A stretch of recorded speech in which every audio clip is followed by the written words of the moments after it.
Chidanandji, please unmute and start.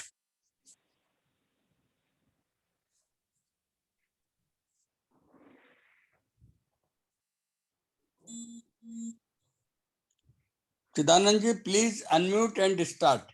Right. Now I have unmuted. Yeah. But And I'm going to start. Yeah. Pranam. Namaste. Pranam to everybody. Letting fresh air into our minds. You and I know how we very much want fresh air to come into a room, especially if it has been locked for a long time. We have returned home after a few days or a few months. We open all the windows, we open the doors, we turn the fan on, and we say, oh, it's so stuffy. We want fresh air to come in. And as fresh air fills the room, old air goes away. Ah, what a great feeling it is.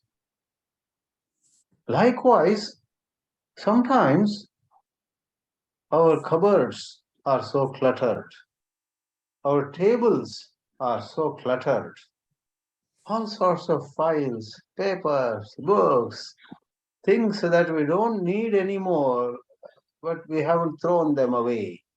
They are over there. Sometimes they are in between necessary papers. So it's quite a hard task for us to sit down, sort out all the papers, throw away junk, and keep what really is necessary. So whether it is fresh air or uncluttering a table, these are things that make a big difference and give us a lot of freedom, a lot of sense of well-being. In fact, we have stated the theme for this evening quite clearly. Letting fresh air into our minds, not to the physical house, not to the tabletop, into our minds. A certain author elaborates so well. Some authors, when I read, I feel how limited my English is and how gifted they are. So here is a paragraph I would like to read, and that is also as an analogy. That author also is talking about a burdened heart or a cluttered mind. He describes the analogy of cupboards being filled with things, but right away he uses the psychological components to indicate what has made the cupboard cluttered. He says, I'm reading now, regrets piled up in one corner, expectations stuffed in a closet, secrets under the carpet, worries littered everywhere. Think of it. Worries littered everywhere. Comparisons spilled on the table. Complexes leaking from bottles. Grudges stinking in a box. And anxieties in every room of the house. And the author says, be aware. This is our real home. He is talking about the mind. And we cannot outsource the housekeeping. If it were the physical house, and if we have the wherewithal, we have the funds, we call some young men or young women, give them the broomstick and the vacuum cleaner and the jadu pocha, and we stand outside for some time. They clean the house. And the author here says, be aware, this cannot be outsourced. You can't call some mobile number and say, I need housekeeping staff to clean my cluttered mind or the burdened heart. This is my words. Back to the author. We cannot outsource the housekeeping. We have to do it ourselves. Now, One is now like out of the quote, I'm talking this evening, in fact, sharing with you what all of you know very well.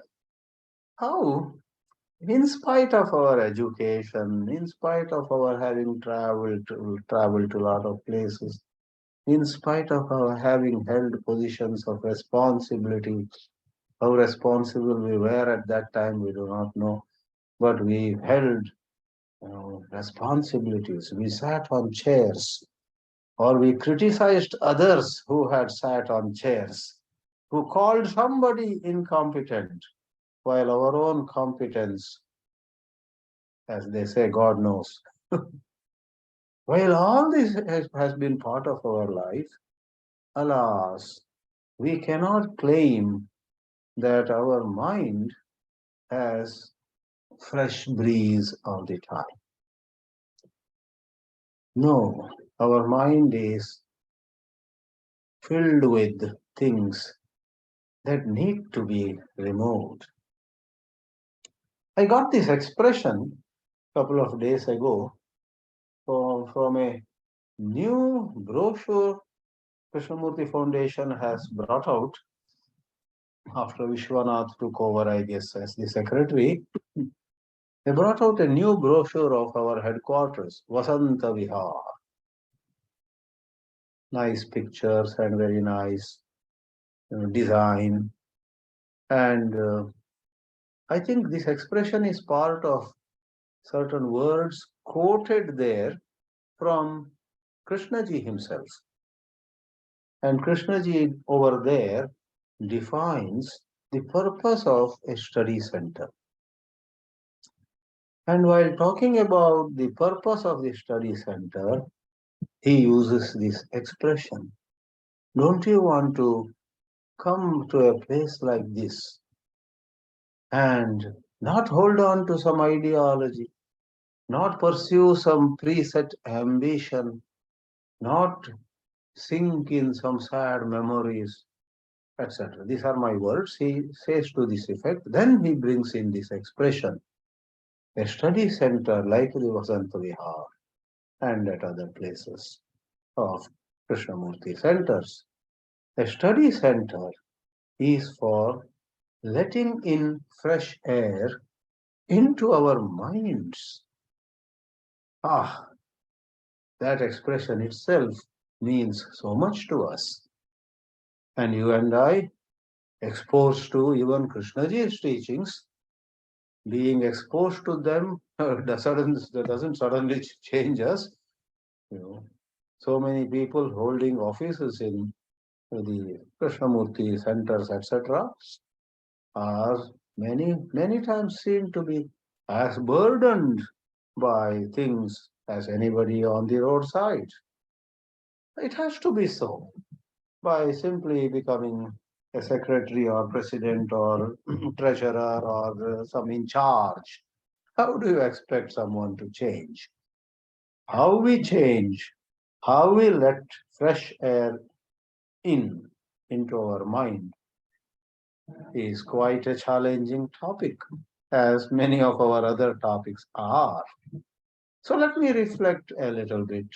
Let me do a bit of loud thinking with you.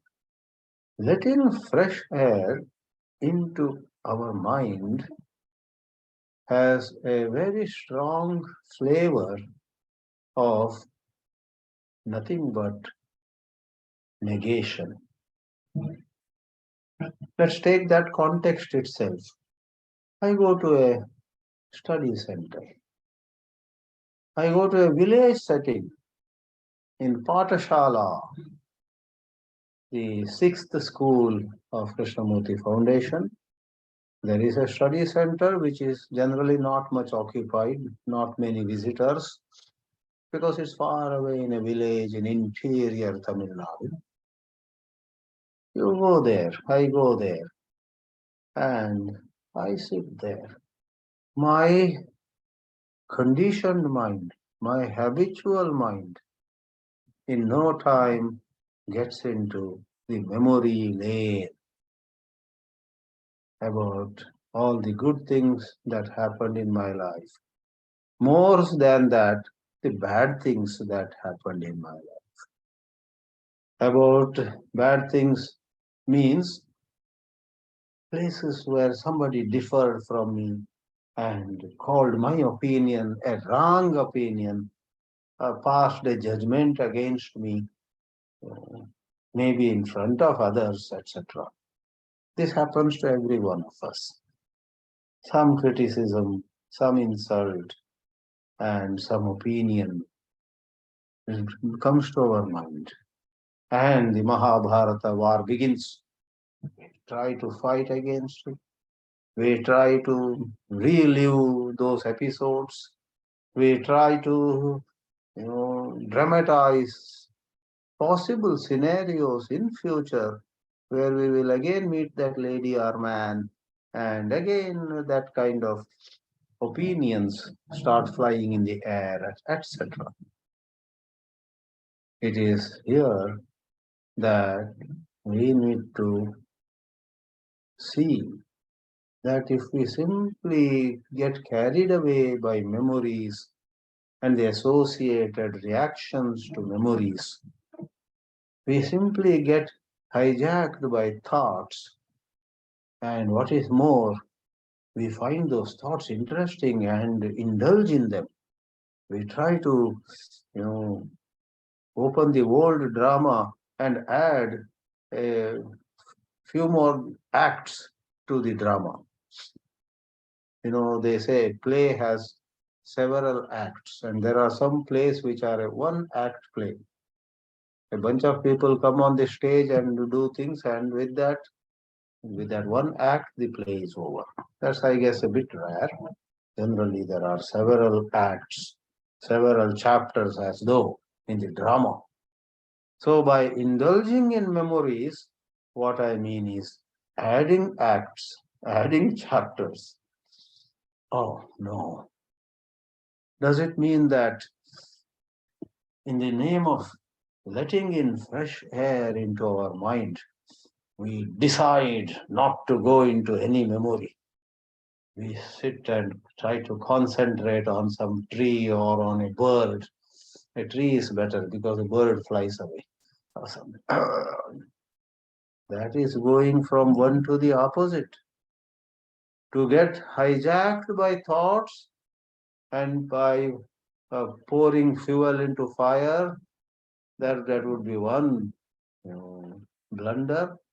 And if we try to suppress our emotions and simply go from decision to decision, we resolve, I will no more think about that lady who was so nasty towards me. I will no more talk about that man who I think who is no good, and his comments need not disturb me, etc. If we resolve not to entertain thought at all, rather suppress them, that will take us nowhere. The thoughts will emerge at a later point with a greater force, or as they say, with certain revengefulness. So,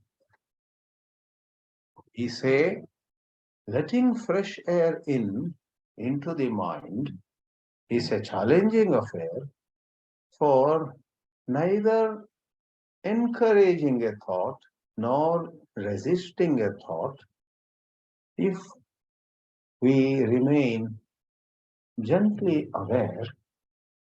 And where does negation come into the picture? A thought is not just a memory of what happened. Associated with that, accompanying that, there comes in a certain conclusion. Can we take a look at that conclusion and question how authorized we are, how qualified we are to have an opinion about anybody, about anything, about any school of thought, about any system, about philosophy, about God, about soul, about friends, about life partners. Who are we? I am verbalizing, but in gentle self awareness, we notice that certain opinions that we have held are actually questionable. The opinion could be false, and our qualification might be very much in short of what is required to come to such an opinion. Opinion about people of the present or of the past. Opinion about Gandhi or Stalin. Opinion about the whites or the blacks. Opinion about the Brahmins or non-Brahmins in our own country. Are we carried away by some propaganda? And has that propaganda made us hold an opinion for or against some person, some community, some group, some political ideology? In this way, when we question, we see that is where intelligence comes into the picture. The simple intelligence in us, not all that reading, but the simple intelligence in our bosom says, look, you are opinionated in a certain way because of late you read a lot of literature or WhatsApp messages or books or etc. of a certain camp. You read so much of communist books that you have become a pro-communist or a pro-socialist or, you know, or in some other case, you read so much about the right wing, their magazines and their postings and their websites, etc., that you got conditioned and you realize, yes, I am like a gramophone plate. Whatever is recorded is just coming out. Every time you play the plate with the needle on it, same song comes. So in olden days, the idiom was, I am a broken record. A broken gramophone record is worse than a regular plate. It goes three lines and then it repeats the third line again and again. Then you and I have done it, people of our age. The modern generation doesn't know what is a broken record. Whereas you and I have used the, LP and SP, long play, short play, medium play. There used to be two or three kinds of gramophone plates. And when the plate is broken, meaning it repeats at a certain line, we have skillfully lifted that needle and tuck, moved to the next line and got it going. Anyway, without indulging in that analogy, you and I notice that, hey, I have got prejudiced, I have got conditioned, I have got so influenced. And therefore, what my thought is saying, maybe about communism or socialism, maybe about my wife or her cousin, maybe about my neighbor or his daughter studying in Russia, doesn't matter. Whether a simple, ordinary individual or a celebrity, moment you and I have certain opinion, certain beholdenness in some cases, obligation, and in certain other cases, some vendetta. We want to go about with a vendetta, want to teach somebody a lesson, da, da, da. That is the clutter. That is what has filled our mind. And how do we let in fresh air? Friends,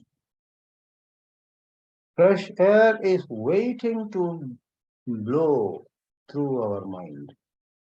But we are not letting go of our grudge or some other places, our emotional bonding.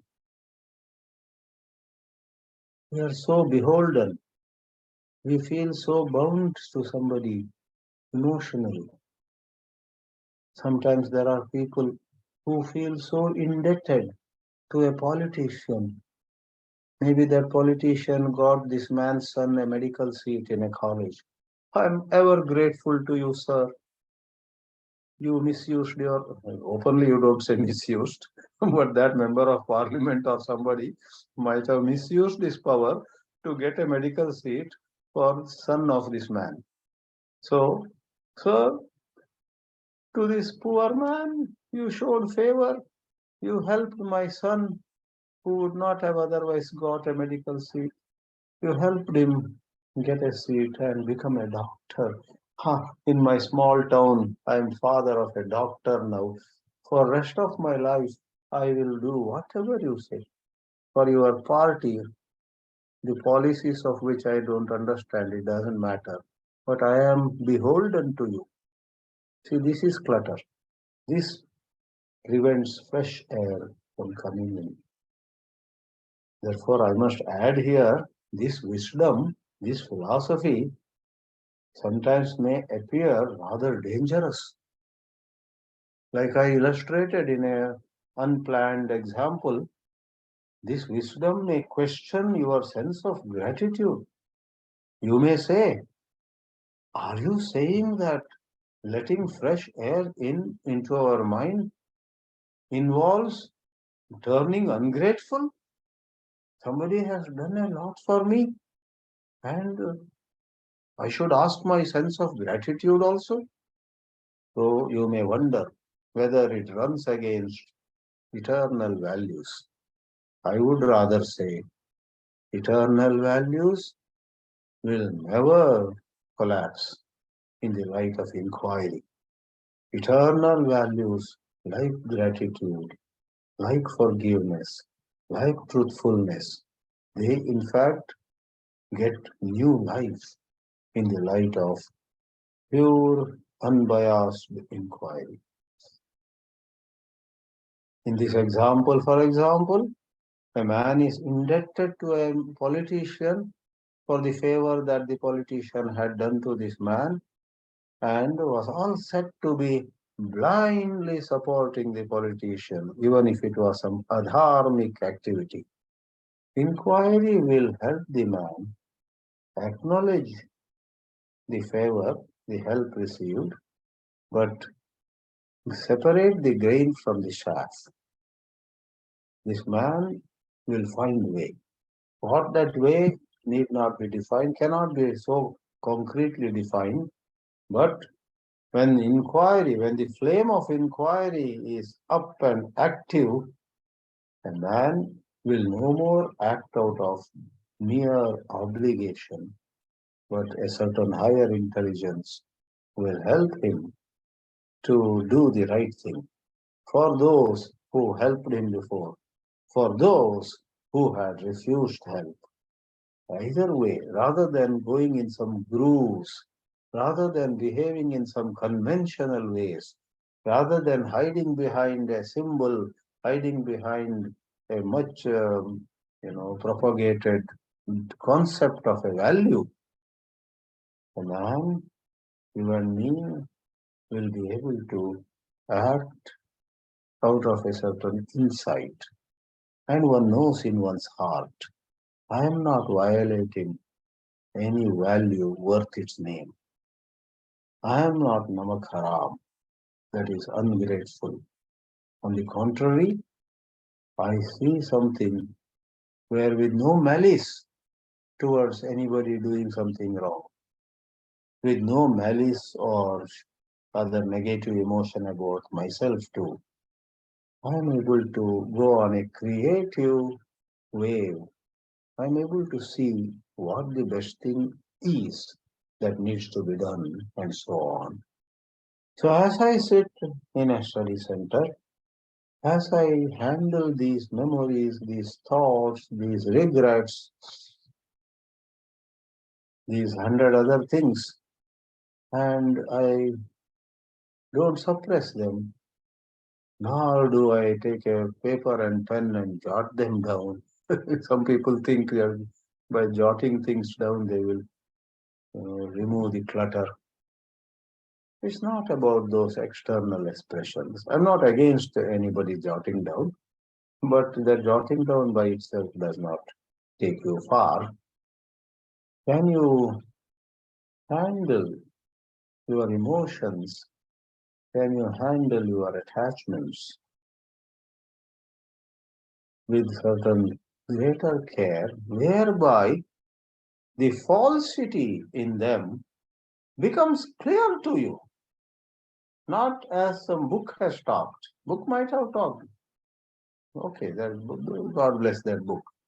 But more than a book, more than any lecture you heard, all of them might have created a certain stimulus in you.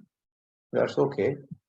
But what is now helping you is your own skillful and mature handling of thoughts and memories, opinions and beliefs, resolves, future plans, and so on.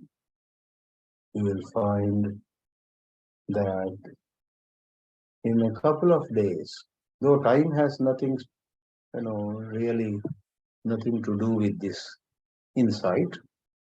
So it may, to somebody, a visitor in study center, an insight may dawn upon him within 2 minutes of his spending there. And spending time there. Someone may spend 10 days. These are all faltu, secondary. It's not the time. It's not where you are sitting, under which tree, or in which room, and what time of the day. These are all, utterly unimportant. But when it happens, it just happens. You see that a certain stance means a certain position you have taken in some matter with respect to your own life. Maybe you announced in front of some friends, I have taken a decision about my life. And all your friends, really? What is that decision? And you announce, I have decided to leave all high philosophy. How and what will you do? I will work for the country. Something like that. I just offhand gave an example. You know, somebody may decide to work for the country, and somebody else may say, I have decided to simplify my life. No philosophy, no patriotism, no country, no. Then what have you decided on your birthday? I have just decided to keep my wife happy for rest of my life. Oh, okay, okay. That's also interesting.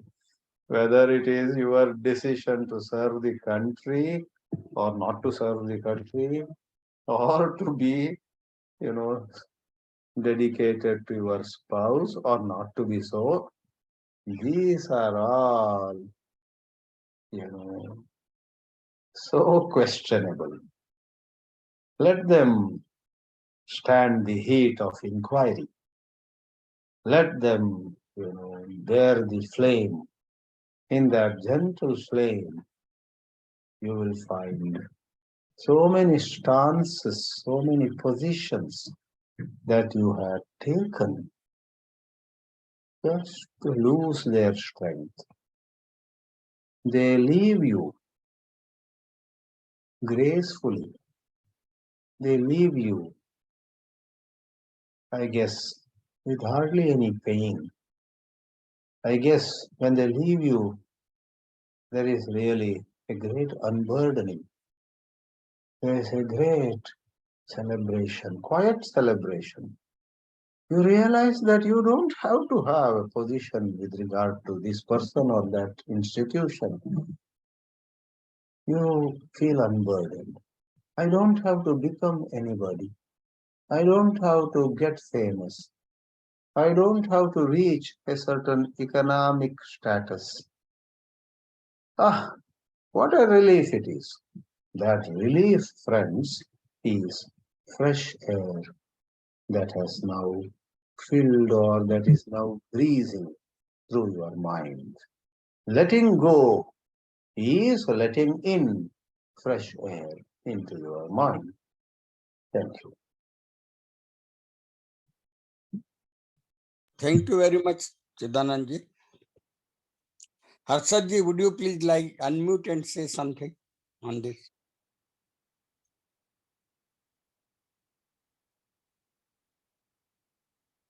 Harshad sir. Yeah. Are you able to hear? Yeah. Okay. Thank you, Swamiji. You are very fluent in speaking. I have a difficulty in speaking, but some images come to my mind. Like one image is about being in a closed room and doors and windows are closed and you breathe oxygen and exhale carbon dioxide. And if there is no fresh oxygen coming from outside, then it becomes very suffocating. So, being in a closed room with no fresh air is very suffocating to our body. And similarly, living with the same kind of ideas, conditionings, words, doing the same routine every day, a mechanical way of living, that is also like being in a closed room, closed mind, and there is nothing new happening, then it is very suffocating, very deteriorating as we grow old. And if there is no newness happening in our mind, then people become senile. They lose memories, they lose awareness, they begin to keep on thinking about the past and repeating the same thing, like as Swamiji said, gramophone record repeating. And another image which comes to my mind is like a river which is flowing, and in that there is continuous newness. But if near the river there is a pond and there is a water, and that water is not able to move, then there will be mosquito will breed, and it weeds will grow, and it becomes very dirty and starts smelling. So a closed mind is like that. It is deteriorating, and it cannot be happy. So another image which comes to my mind is about a bird in a cage, and that bird has been in the cage since birth, and the bird doesn't know what it means to be outside. And the bird is taken care of, food is given, but the bird doesn't know. So that is also a state of being a closed mind, living in a cage like a bird.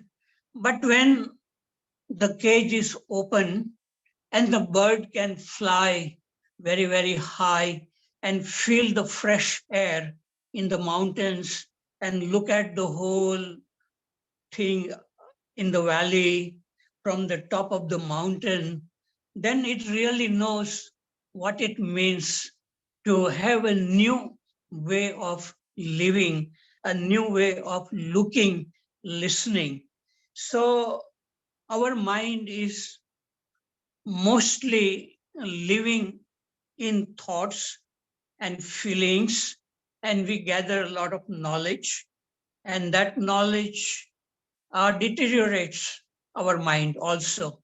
If that knowledge keeps on repeating, even we repeat the quotations from Bhagavad Gita or from Krishnamurti, in that there is nothing new.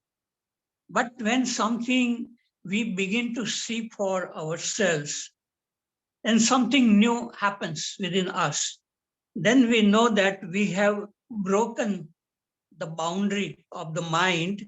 And some people like Kabir, and they have written had had par sab gaye behad gaye na koi, like Kabir says, everybody lives within the boundary of the mind, means within thoughts and feelings. To come out from thoughts and feelings is to be in the state of awareness, which can see everything very clearly. It is a state of freedom, and in that a new happens. And in that there may be a knowledge, but that knowledge does not interfere in looking, listening, everything. So there's a beautiful song also, because I know many Hindi songs. So sometimes I play in the school assembly about the song of freedom. And there is this song of freedom, Panchi banu urti firu mast gagan mein, aaj main आजाद हूँ दुनिया के चमन में. And then there's a beautiful words there. मैं तो पहनूंगी बिजली की पायल, that making the lightning into an anklet and wearing that. And it is kind of a mystical experience, which many mystics, they go through when they look at the clouds and the birds and the beauty of nature. And I think the source of creativity for Krishnamurti and Tagore and many other people is walking in nature and looking everything with a silent mind. In that there is a learning happens much more than reading books of Krishnamurti or Bhagavad Gita and all that. So finally it comes down to how do we read, how do we listen, how do we look? And this is what Krishnaji was asking such questions, even to little children, that how do you look at a tree? How do you look at the face of your friend or a husband or wife? So there is something within us, and that is, as long as that is not functioning, then we are living in a closed room and we are suffocating with knowledge, with arguments, with ideas, with concepts. And in that, there is nothing new. So I think I have said enough. Thank you very much. Anybody can raise the hand and say whatever he wanted to comment on it. Dinesh Waghmare, please come forward. Today's topic is also very interesting. In my views, why one should go for this fresh air?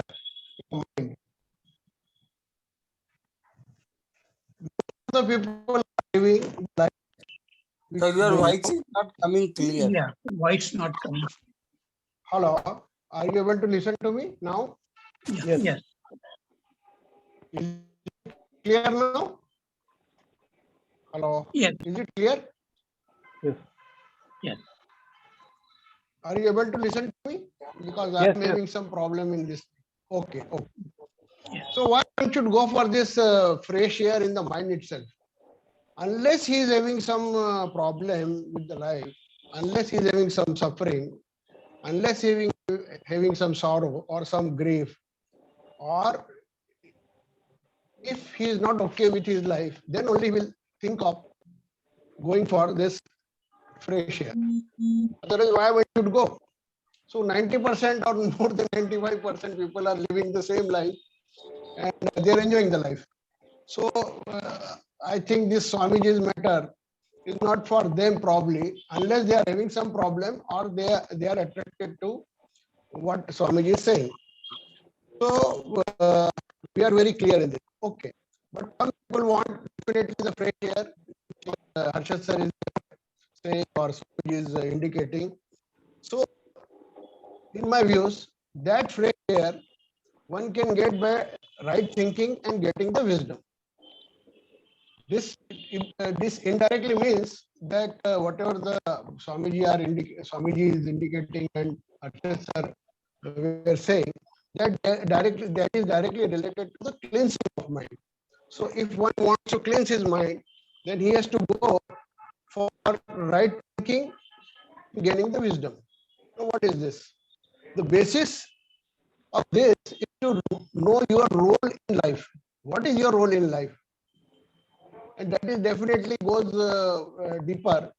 What are your parameters, psychological parameters, how you are developed and how you have become uh, or you have been educated and all that. So based on that, once your role is decided, then how you are related to the things in any relationship. As JK said, how you are related to, once it is clear to you that how you are related to it, then this fresh air is automatic. You will automatically drop the things which are not related to you or which are not uh, making any burden or which are making a burden on your mind and all that. Immediately drop those things. Provided you should be very clear that it is not related to you, or you should know what is your scope, what is your mind scope particularly, as far as your individuality is concerned. So it is very clear that one has to go for self-knowing, he has to gain the wisdom, and he has to work on himself. And once if he is clear in mind, then neither this knowledge, everybody says that knowledge becomes repetitive and knowledge becomes burden and all that, all these things. Knowledge has nothing, there is no problem with knowledge. It is the problem with the individual's ego, how it is relating himself to the knowledge, what is he using, how he is using that knowledge, whether it is with his vested interest, he is interested in any, he has got a goal in particular, he has got any goal with the particular goals and with he wanted to have some popularity in the people or something of that sort, then the knowledge may become burden or knowledge may be having pressure on his mind or his ego. Otherwise, his ego, if he is very clear what he wants, then that knowledge is not burden, I think. Thank you for the moment. Swamiji, would you please comment on it? Yeah, Dinesh ji connected, if I understood him rightly, this matter with the mental purification. I do agree that that is the word used in a lot of traditional literature, Chitta Shuddhi. However, in Krishnaji's teachings, a strong objection is raised, it seems, to visualizing it as a process on the axis of time.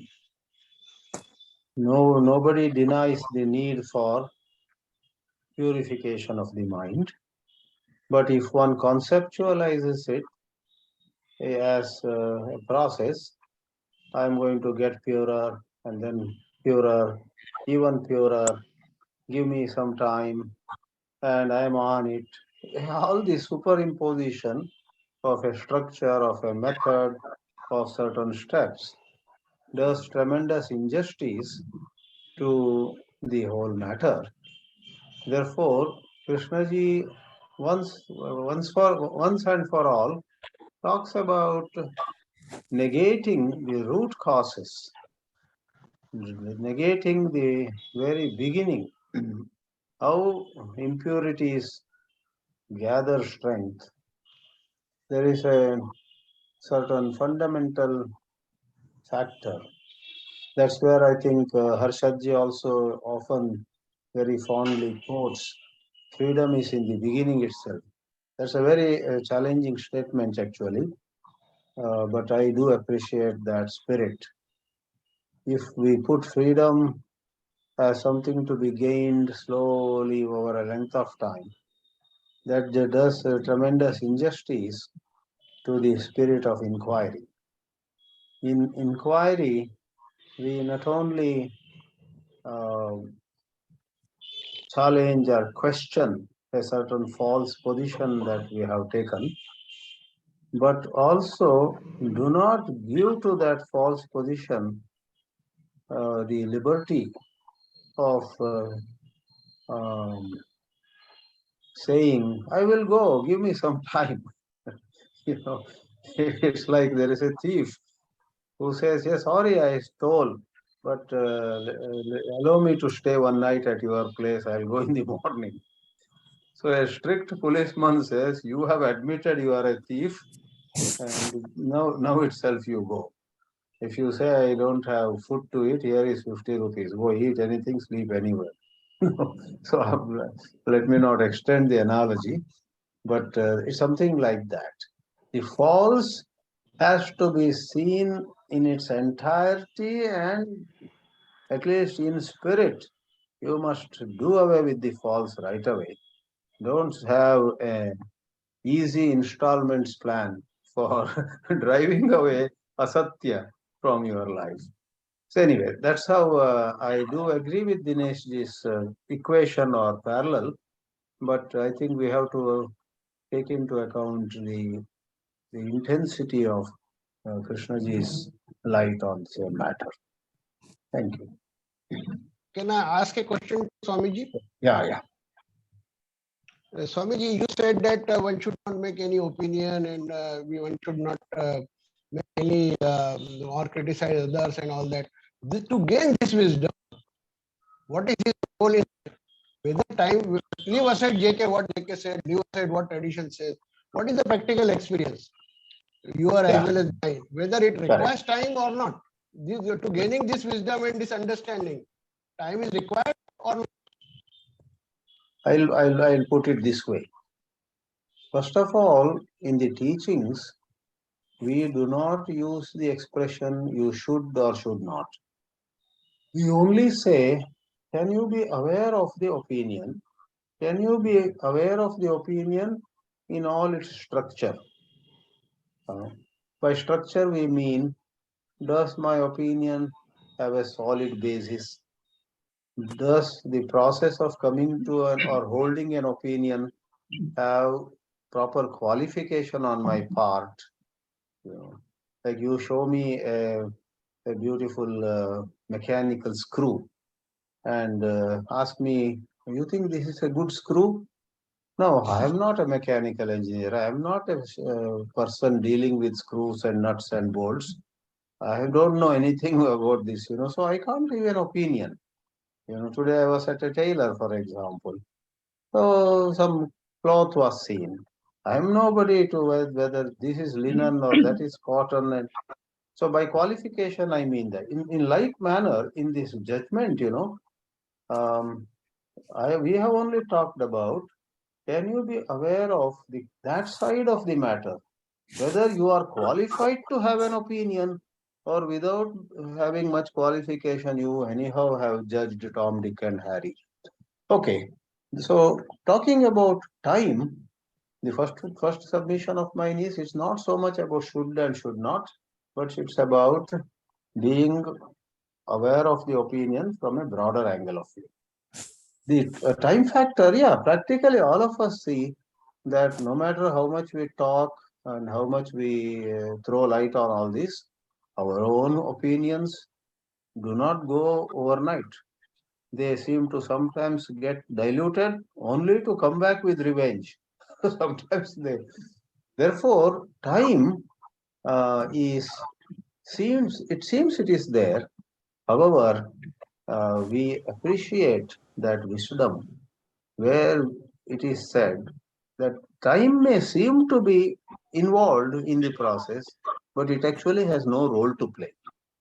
It is like when some murder took place, through the entire half an hour of the criminal coming and stabbing the victim, maybe there was a man all through that half an hour, looking at it from behind a curtain. Though he was present, he had no role to play. Likewise, time perhaps passed by the time we actually gained total clarity. But time, it did not contribute to that.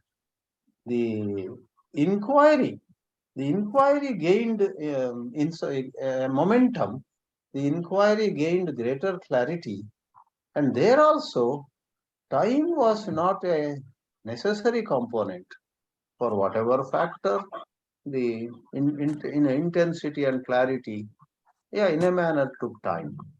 Otherwise, time did not contribute. Whereas in some other matters, let me conclude it with this example. Suppose I am cleaning a blackboard. I am a chemistry teacher, and before my class, physics teacher had filled the whole blackboard with all kinds of equations. I did. So I start, and the students are looking at me. Oh, our chemistry teacher is cleaning the blackboard with a duster. They know that it will take some five minutes. So much the physics teacher had filled the blackboard. There, the time is a necessary factor. One can write equations about it. If one is cleaning 1 square foot in about 30 seconds, to clear some 20 square feet, it will require 10 minutes now. In that kind of, like we could write equations where time is a factor. In Newton's laws, there is V equals U plus AT. There is an equation. Velocity is initial velocity plus acceleration into time. Like that, for the dismantling of psychological confusion, we cannot write an equation with time as a factor. In that sense, I think time has been dismissed as a player in this matter. Hareshwar Singh. Harishji, please come forward. Okay, first of all, namaskar to Swami Chidanandji and everyone. Okay. Well, I was trying to look at this theme in a slightly different perspective. If it throws further light and also it broadens the scope of the very topic, letting in fresh air, fresh breeze, it sounds very, very welcome. We all say, look at the word cool. Oh, he's a cool guy. So this fresh thing is cool, is pleasant. But I was wondering if this also demands a great deal of courage. Those of you who attended Dr. or Miss, I'm not sure, Richa Mehrotra's talk, Krishnamurti's message to me, be courageous. So why I'm trying to necessarily or unnecessarily correlate, because fresh, welcoming anything fresh, letting anything fresh to come into our mind, into our life, into our consciousness, into our psyche, implies willingness to welcome the new. New is always welcome. So what's the big deal? New shirt, new car? No.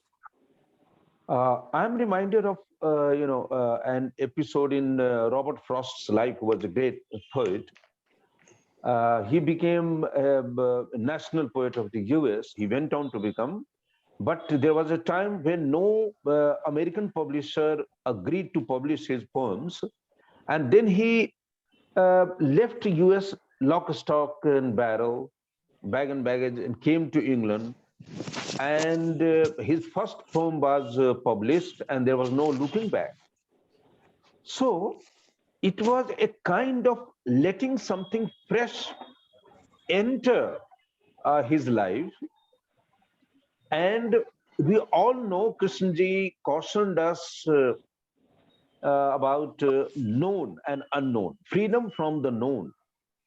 So we are so used to and we feel so secure with that suffocating, stifling atmosphere of our closed mind and heart, that we are afraid of letting anything new, could be anything, a new ideology, a new guru, trying out a new meditation technique, whatever it is.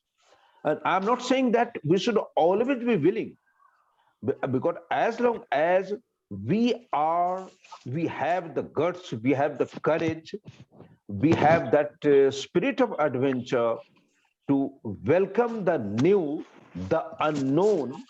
I think what Swamiji has described has a great possibility to take place. Of course, it will be. I am not ending on a note of question, but it will be my good fortune to hear a few words from Swamiji, so that it helps me further. Thank you.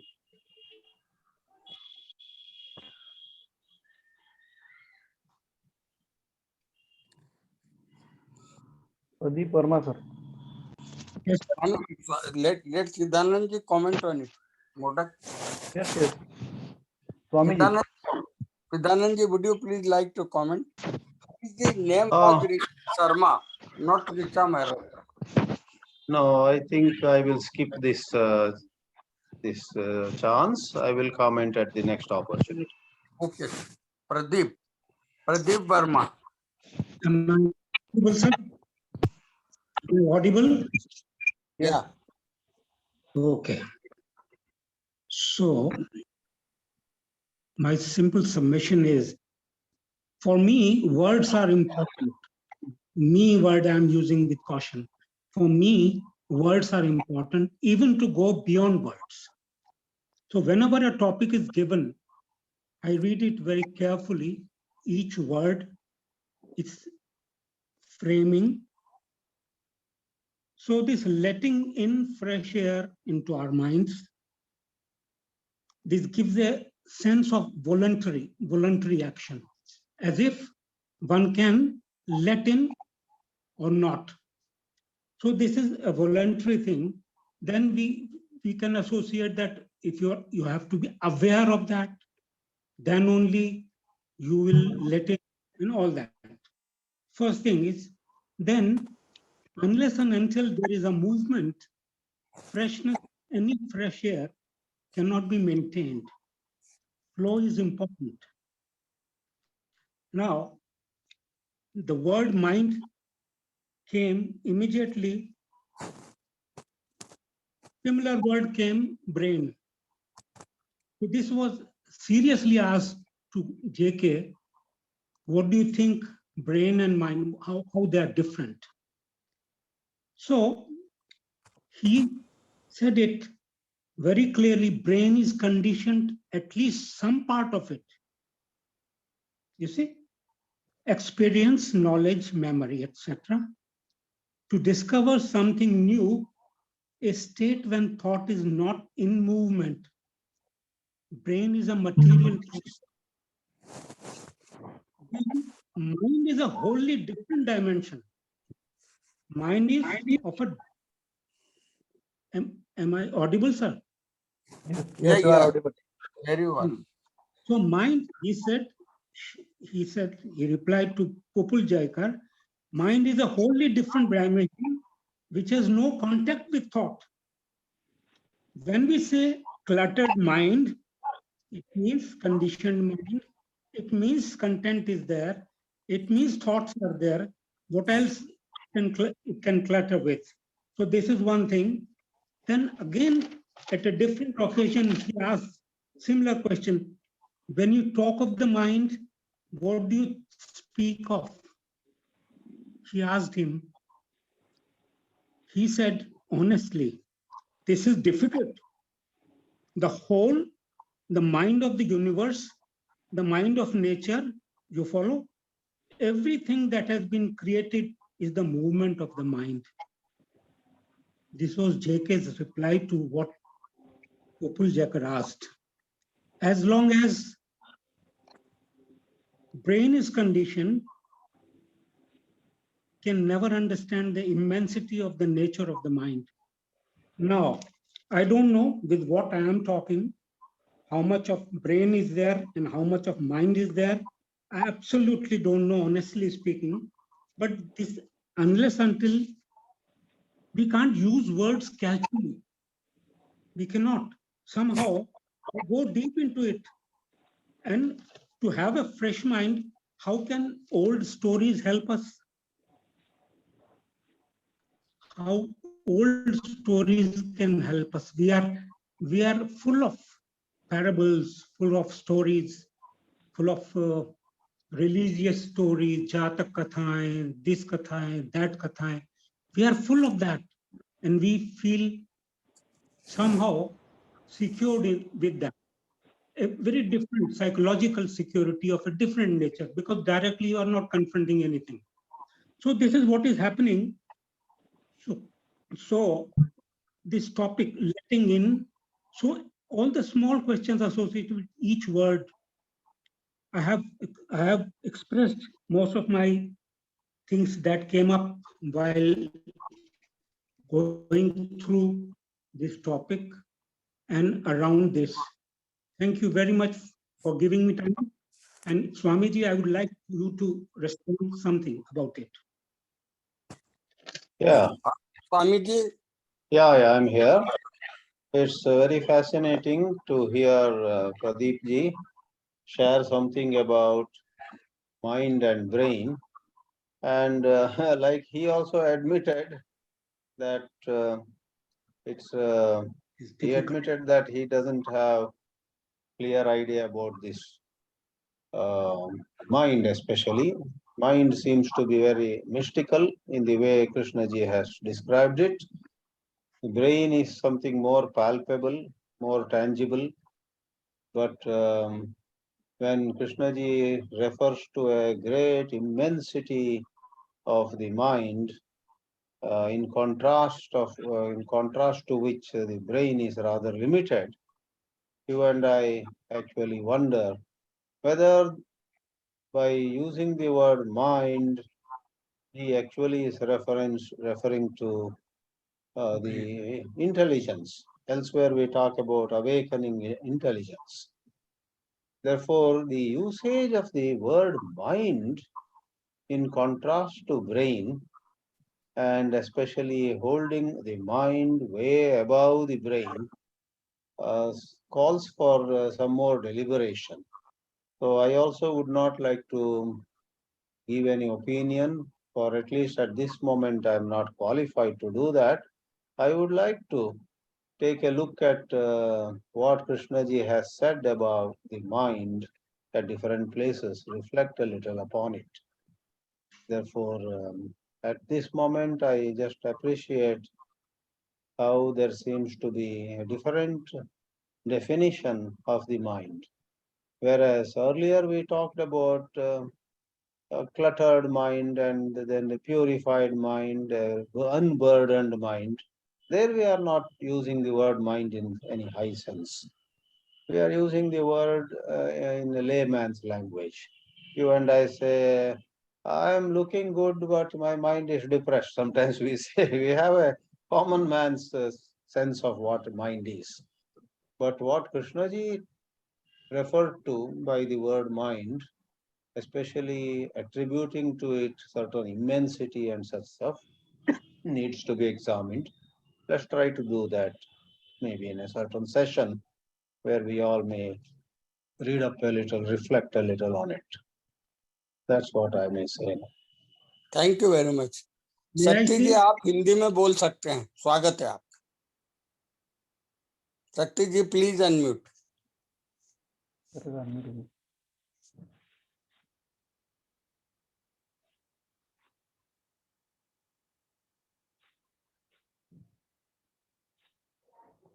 Unmute नहीं किया आपने. शक्ति जी unmute कर लीजिए. आपका microphone muted है. हाँ, अब अनम्यूट हो गया. जी जी जी. ये जो प्रदीप जी ने एक प्रश्न जो उठाया, आमतौर से कृष्णमूर्ति सर्कल में ये जो प्रश्न है विल के इस्तेमाल का, कि फ्रेश एयर आने देने में क्या उसमें वॉल्यूशन का इस्तेमाल है. ये एक गुत्थी है कृष्णमूर्ति के डिस्कोर्स में, हालांकि उन्होंने विल के बारे में कहा है कि वो बाधा बन जाती है चीजों को समझने में, लेकिन उन्होंने कहा विलिंगनेस, विलिंगनेस टू ऑब्जर्व। तो वो जो विलिंगनेस है वो उस विल से अलग है जो कि एफर्ट है और उस तरह की चीजें हैं। तो मैं इसमें फ्रेश एयर में एक ही बात मैं इसमें कहना चाहूंगा कि आमतौर से मैं अपने विचारों को देखता हूं, वो एक ही तरह के विचार होते हैं।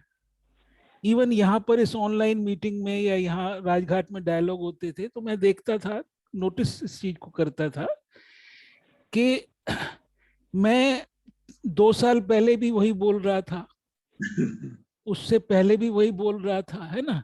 ऐसा एक पैटर्न सा बन जाता है क्योंकि विषय तो वही है, उसके ऊपर बोलना है। तो फ्रेश एयर का शायद मतलब ये है, जब कृष्णमूर्ति थिंकिंग टुगेदर की बात करते हैं तो कृष्णमूर्ति को सुनते हुए ये महसूस होता है कि हमारे जो रिएक्शन है, हमारी जो थॉट्स हैं वो कितनी रिपीटेटिव हैं। तो कहीं ना कहीं उनको देखने का एक, उसे हम प्रयास न कहें, अटेम्प्ट कृष्णमूर्ति शब्द इस्तेमाल करते हैं, उसका हिंदी शब्द नहीं है मेरे पास।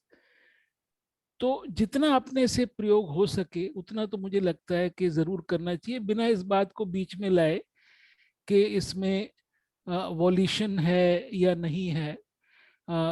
फॉर एग्जाम्पल, मैंने ऋषि वैली में डॉक्टर बालासुंदरम से मैंने एक सवाल पूछा था, शायद मैंने इन ऑनलाइन मीटिंग में पहले भी इस बात का जिक्र किया हो, लेकिन वो रेलेवेंट है। मैंने उससे कहा था कि कृष्णमूर्ति कहीं पर तो कहते हैं कि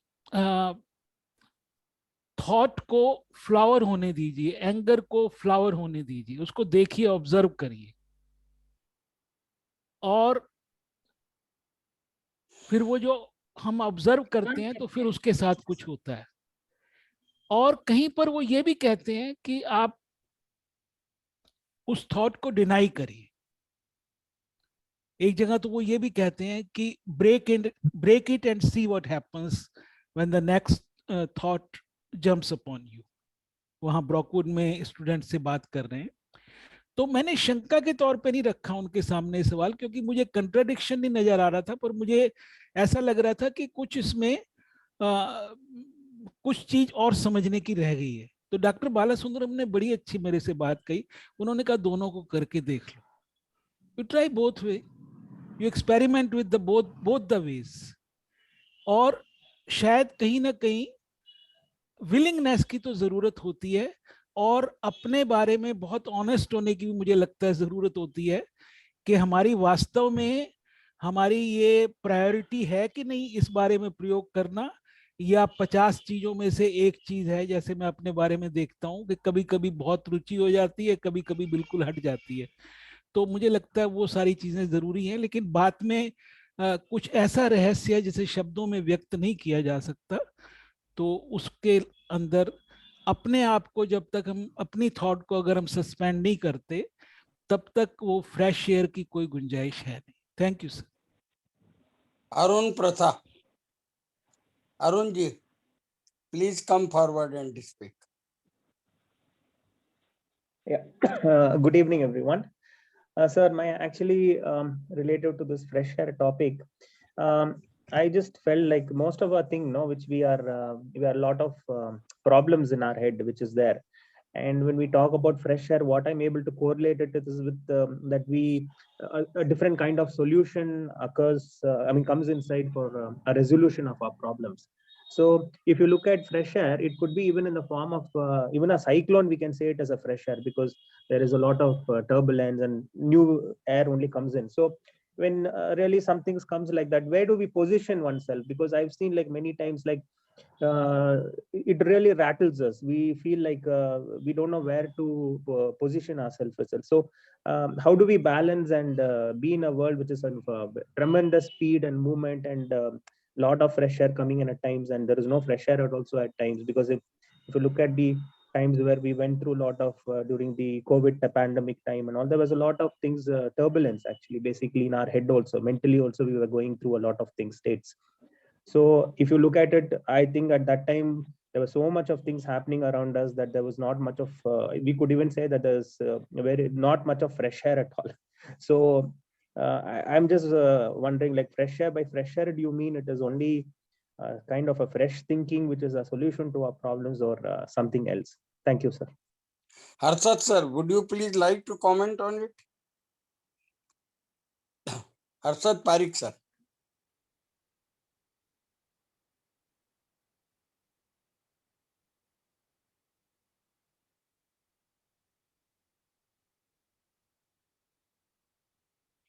Okay, are you able to hear? Yeah. Yes. Yes, it is a very good question, that since we are all conditioned, like we are living in a closed room, and how can it happen that the fresh air come?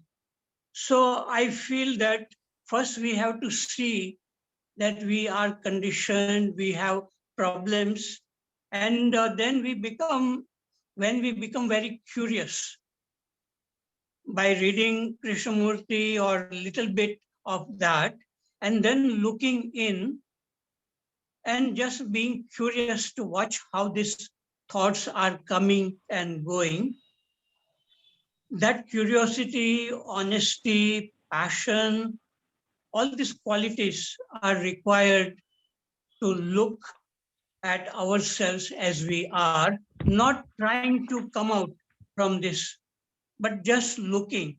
And in that looking,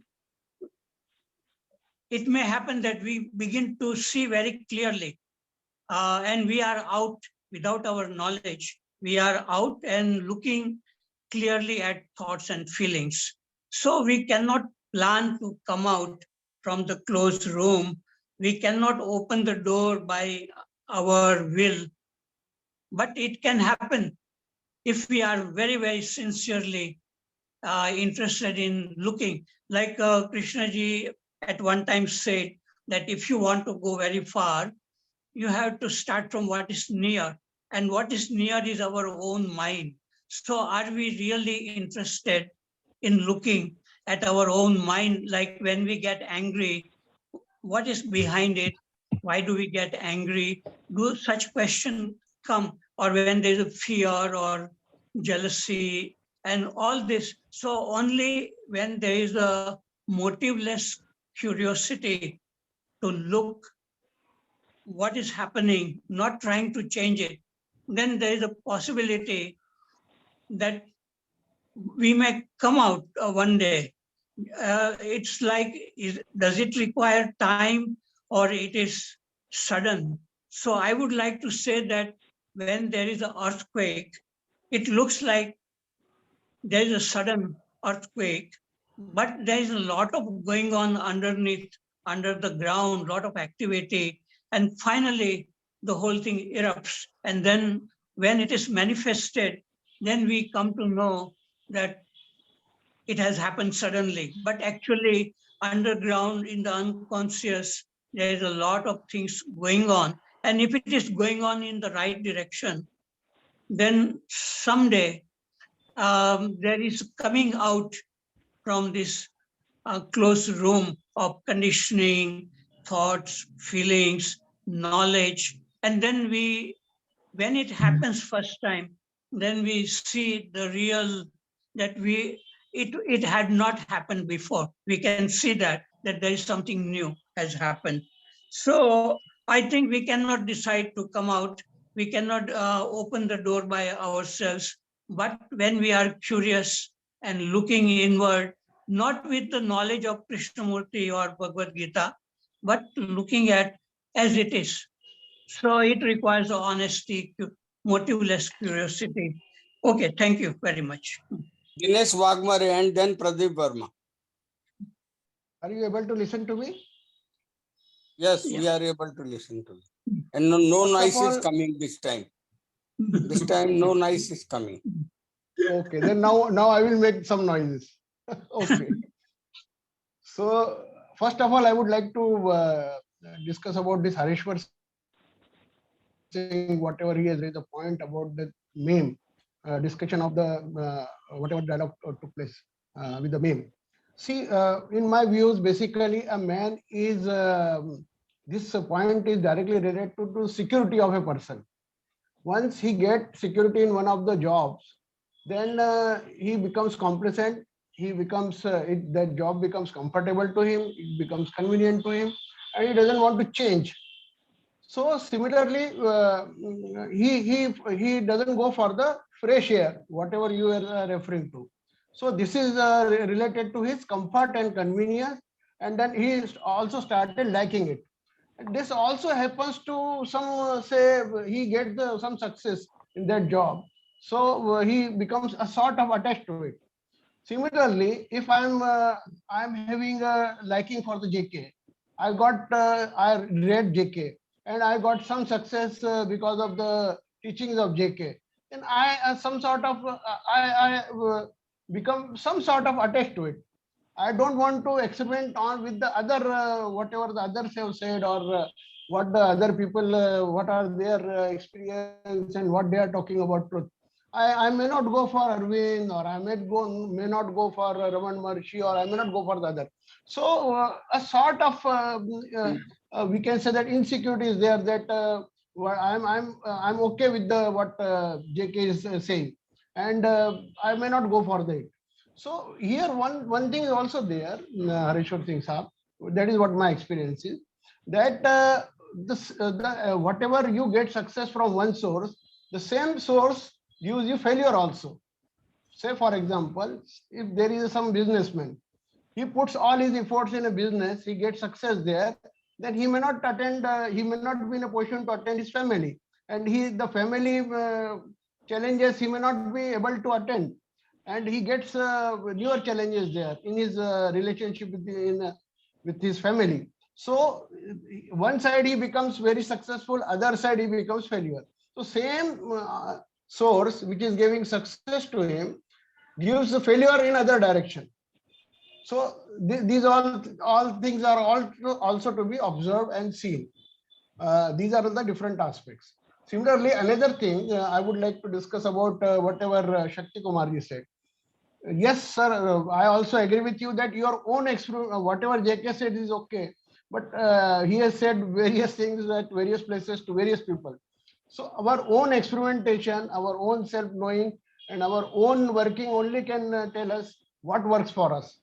And he has used, he said at many places, ending of thought, cessation of thought, but many other persons like Arvind, tradition, then your many other saints, they have not insisted on the ending of thought.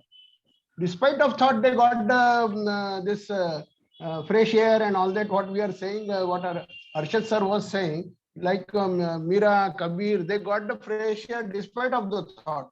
So there are other ways also, there are other things also which one has to explore and go into the depth.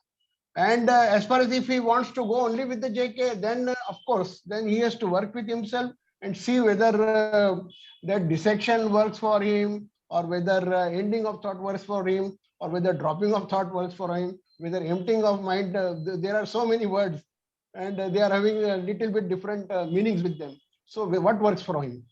Thank you. What are your comments? Chidanandji, I have seen you. Would you please say something? Because yes, I am will very much pleased to see you. Would you please make a couple of comments, and then I need to leave also. Well, And thank you. this is wonderful that some of you expressed different views. Towards the end, Dinesh ji wondered how someone like Kabir or someone like Sant Mira, how they had a mind that was free without going by what we are discussing. So really, that is very fascinating. That is, I think, the reason why Krishnaji repeatedly said he is not giving us any system at all. And once he said to somebody who requested him to give a summary of his teachings, he said there is nothing like Krishnamurti's teachings. And I never want you to study Krishnamurti's teachings. If there is anything that I want you to study, it is your own mind.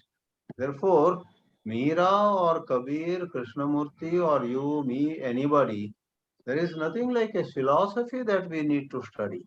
There is one thing that all of us need to study, that is the fear in us, the loneliness in us, the insecurity in us. From that angle of view, if you see, Sant Meera examined her insecurity whenever it cropped up. In the idealized, published versions, she was always in bliss of Krishna. I don't think so. On and off in her own ways, certain agitations, certain disturbances, certain discomfort, certain displeasure about what happened in the palace or what happened in the town, what somebody said, must have occurred to her. Unfortunately, those things don't get documented. And then she looks at that discomfort, she looks at that displeasure, she looks at the insecurity that certain, a tiny wave, maybe not as much as in you and me, a tiny wave arises in her. Then probably, I would take the liberty of interpreting, probably she would say, here is insecurity in me. I feel a bit afraid about tomorrow. How can it happen when I love Krishna so much? So she puts love of Krishna vis-a-vis the insecurity, and it is just like in the language we are using, we put a certain insecurity rising in us in the light of a broader angle of view, gentle watching, and so on. Call it Krishna, call it Rama, call it gentle watching. These are words, but some higher force begins to act on that sense of insecurity. Whereas large number of people, moment there is an insecurity, they begin to think about, I better safeguard my property, I better safeguard my, degree certificates, they will come. So there is mundane factors. So Dineshji, I would only like to make a comment that maybe the hidden science is one only, but it has been expressed. And why Krishnaji avoids the traditional languages, he would not see Meera or Kabir, but he would see what the masses have made of Meera, what the masses have made of Kabir, what masses have made of Ram or Krishna. The large number of people have twisted and distorted and created another version of Meera for their benefit. A scholar like me might study Meera bhajans and then say, okay, this will now get me large audiences and I am going to become popular. The real Meera is gone. My lectures, my discourses, my singing, and my building a big ashram, etc. So Krishnaji looked at the exploitation and misuse of the original spirit. He made his own brave attempts, which we all appreciate. But Krishnaji also is being misused by many people for feathering their own nest. This in this world, that's bound to happen in this human world. Thank you. It is your new version, sir. After 7:15, you speak better than whatever you have been speaking before 7:15. I found Pradeep or Shakti or Dinesh and everyone very interesting, so I could not resist staying on. But everybody is asserting his own authority. Maybe in the name of Krishnamurti, maybe in the name of Raman Maharshi. So I don't want to lag behind. I also asserted my authority now. Thank you. Right. Sir, now time is over. Yeah. Only 1 minute is left. Vermaji, would you please speak for 1 minute? That's all. I'll try. Because frequently we use this word negation, a very important work. Why don't you negate falsity? Now, negation to me, again I'm using word me. Negation happens. Man himself doesn't do it. Negation happens. And it is directly related to seeing. Harshad ji has been talking about seeing clearly. what is. If you are able to see clearly, negation happens. You don't have to do it. You see, it automatically happens. This is the difference. When you, with self, you are, there is a motive that I am negating this to get that. No. Negation means to life per se. What is bad for life, to not one life, every life, universally. So if you can see perception is very important, then everything happens. Negation happens. Thank you. Thank you very much. Thank you very much. Now, as the time is over, we are ending it now. Modak, please end it. Thank you.